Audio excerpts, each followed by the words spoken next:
কন্ট্রোভার্সির এরকম রমরমা বাজারের মধ্যে থেকেও চলো আজ তোমাদের আমি দেখাই যে অ্যাফলায়ার্সের একটিমাত্র প্যালেট দিয়ে আমি এই লুকটি কি করে ক্রিয়েট করলাম।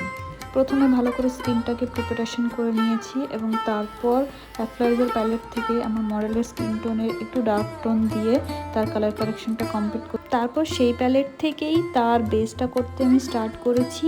শেড ম্যাচটা এতটাই ভালো ছিল যে মনেই হচ্ছিল না ওর ফেসে আমি কিছু অ্যাপ্লাই করছি।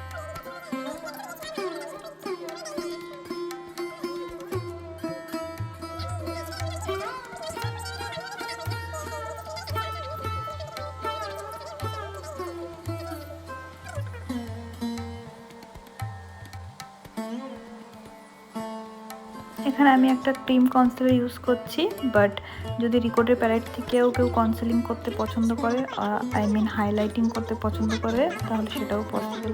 তারপর ওই একই প্যালেট থেকে ব্লাশ ইউজ করে নিয়েছি, আর তারপর কন্ট্রোরটাও ওই একই প্যালেট থেকে কমপ্লিট করে নিয়েছি।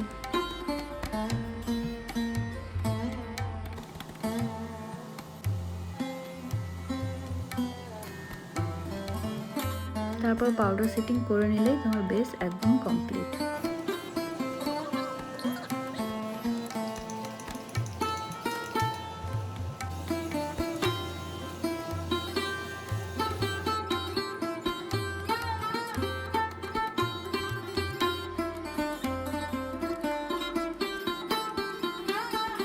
তারপর হেয়ারস্টাইল করলেই আমার লুক কমপ্লিট। তোমাদের যদি এই ভিডিওটা ভালো লাগে তাহলে অবশ্যই লাইক করবে, কমেন্ট করবে এবং শেয়ার করতে ভুলবে না। কোনো কোয়ারি থাকলে কমেন্ট করবে অবশ্যই। আর এই লুকটা কেমন লাগলো অবশ্যই জানাবে। Tata, by.